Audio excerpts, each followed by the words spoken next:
Right, well I'm Jehan. I'm Christine. And we've come together today really to look at, see if we can have a discussion about the differences between physio-led Pilates and yoga. Yoga, yeah. I think we realised actually when we were talking that actually the core benefits of both Pilates and yoga are quite similar. And actually both me and Christine, because we come from more of a therapeutic or rehabilitation, it's important that you're aware of the kind of Pilates or yoga that you're going to go and do, because there's so many variants, and if you have any problems or injuries that you're holding, then potentially a starting point could be with one of these two. The founder of Pilates is a chap called Joseph Pilates, and actually it was designed for dancers, and there are 25, I think, key principal movements, and then different schools have taken different aspects of the Pilates, and they've created their own brand of Pilates, which I think is maybe a bit similar to some that have you got the similar thing, different gurus and things? Different gurus. Yeah.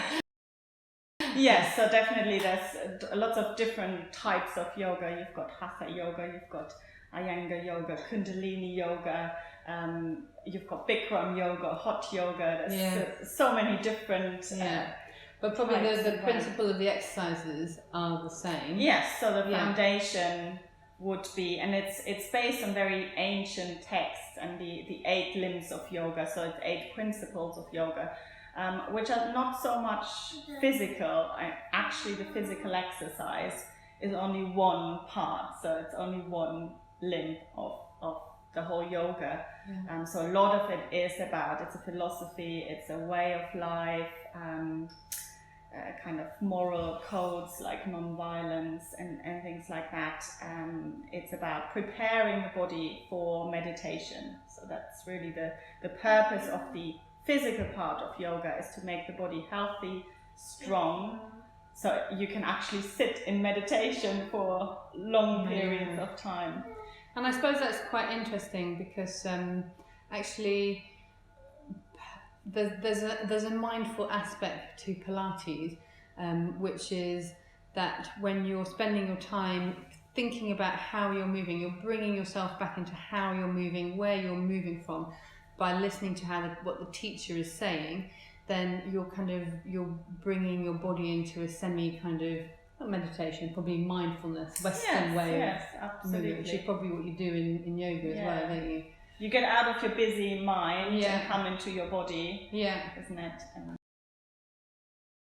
So for me, the key benefits that kind of tie in with the science of what we need for a healthy body is mobility. We need to keep our joints moving, all our joints, and principally in my classes I tend to make sure each joint somehow has got moved, and also move them to as much range as they can. So healthy joints mean through range joints.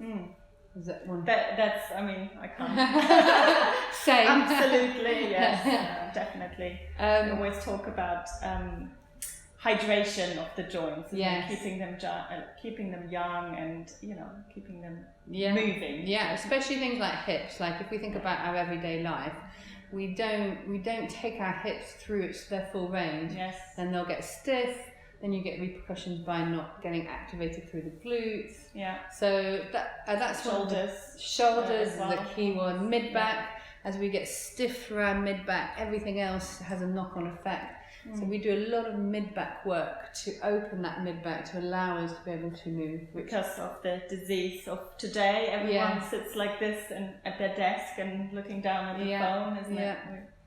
Yeah, so I feel, I definitely feel that's very similar in terms of moving and really moving the spine in all directions. So flexion, extension, rotation. Flexibility, I think, is key. In APPI Pilates, we do a lot of flexibility for your main muscle groups, which is different from mobility, and I think mobility is getting the joints moving, whereas flexibility is kind of lengthening out through the muscles more. Yeah, so for example, if we were working on kind of core strength, we would do abdominal strengthening specifically, repetitions. We do some holds, some static, but maybe that's where yoga gets its strength from, is the static holds rather than specific. And if work. we work on the core, I feel it's not quite as targeted, so it wouldn't be targeting just one muscle group. You would normally, like a plank pose, or if you're holding any poses longer, you use your core, definitely, but there will be something else involved as well. Yeah. Like, what's happening in your class? What does a normal, kind of a regular class, what would it look like in terms of structure, in terms of what to expect? So in our class, we'll tend to start off with just warming up the body and standing. I do quite a lot of work in standing. Okay. Because I think it's very functional. I do a lot of balance work. So we do stuff with standing on one leg, and just warming up the body, warming up each segment, so shoulders, mid-back, blah, blah, blah. Then we'll do some back bends, and then tend to end up doing some abs work, so abdominal work. Then we will tend to do some gluteal work, 2 favourite muscle groups. We'll always put in some hamstrings there, because I think they're the underperformed muscle group. And then we'll spend 10-15 minutes doing lots of stretches. But probably what I tend to do is I put some stretches in the middle of the session as well to break it up. Okay. So how about your class? So for me, I think is one of the other kind of main differences is probably the breathing and the relaxation aspect of it. So I usually start the class with people just lying down and relaxing. Nice. So it's probably about, I don't know, 10, depending on who's coming to class, how stressed out they are, maybe 15 minutes of just lying down, becoming aware of how you feel, because I think a lot of people are just rushing around all day. They don't even know how they feel. Physically, mentally, emotionally. Then we start to breathe, so becoming aware of the breath, and we've got different breathing techniques that we use. And then we will get into the physical part, so we'll start to warm up slowly, so a few kind of small movements, usually in sitting, and then we come into all fours, working our way up into standing. That's when we do all the standing postures, so that will be kind of the most physical and most difficult part of the class.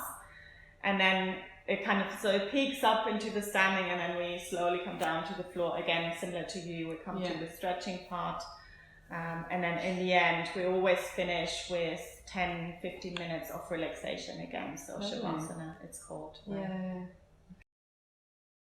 So do you want to maybe show us a very typical, I mean, I know it's hard to find like one typical exercise. But it's probably the ones that Pilates is known for is probably the abdominal work, or the bridge work, or even just some sidelines. So maybe I'll show you like a little example of what we do for abdominal routine.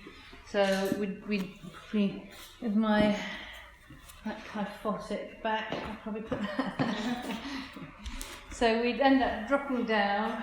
So obviously, once again, this is not a program that is to follow, with just an example of what you'd get. So the first thing is always the setting. So the chin's tucked under, shoulders down, and all the students in my class will have known how to set their position. So find that neutral in the back again, arching it, flattening it around, find the midpoint, have those legs level, and we could look at some exercises that involved tabletop. So we've got our one leg stretch here, so we do similar things to here. You could do twist out to the side, so I hip twist. And all the time we're thinking about controlling through our middle, so we're keeping everything nice and still. Probably do repetitions of about 8 of those. If we're ready to progress, we'd come up to here and maybe do similar things.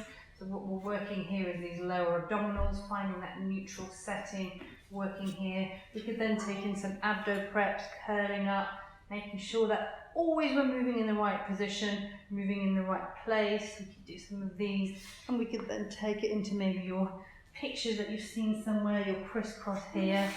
And you just do maybe some repetitions of each of those, maybe 8 to 10, and work through that as a routine. So one of the very typical moves I find are the sun salutations. They contain lots of different postures. So that's just a good example of the type of movements. And we're going to inhale, bring the arms up over the head. Exhale, slightly bending the knees and then folding forwards, releasing the upper body. Inhale, bring the hands on the shins. We're coming up halfway, lengthening through the back. Exhale, bringing the hands flat to the ground, stepping back into plank pose. Inhale here. Exhale, bringing the knees down first, keeping the elbows in, slowly with control, lowering yourself all the way down to the ground. Inhale, coming into a little cobra. Exhale, lowering yourself down, press yourself up through hands and knees, and then we're tucking the toes under, coming into downward dog. So this is also one pose that you probably find in every single yoga class. And I like to bend my knees here and then really extending through the back, as if we're trying to get a little bit of space in between each vertebra of the back, and then slowly maybe opening the backs of the legs a little bit more. Looking forward into the space in between the hands, step forward with the left foot, step forward with the right foot. Exhale, folding, releasing the head. Inhale, lengthening through the back, coming up. Inhale, and exhale, releasing the arms.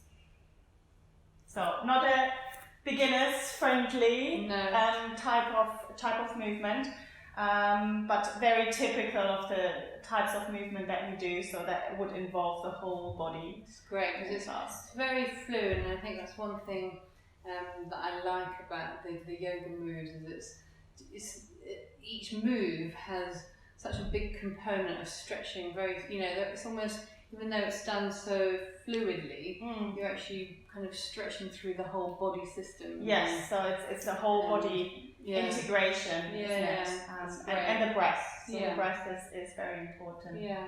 And we would never be out of breath. I think the same in Pilates as well. Yeah. So whenever people when the heart rate starts to go up, and it will go up, then we come down and we come into a position again. I think there are benefits of both classes, both types of exercise, and I think it's just down to you to decide what suits you, what you're looking for in a class, and what gains you'll get specifically in that class. And as you say, it's so important that you find someone that you trust. I think the personality and has to match for you to enjoy the learning. Yes. Definitely, and to keep you motivated, and also the way somebody explains something, it works for one person, but it might not work for the other person. Yeah. So it's I think about trying out a few things. Yeah. Great. Good. Nice talking, Christine. Might come to one of your classes now.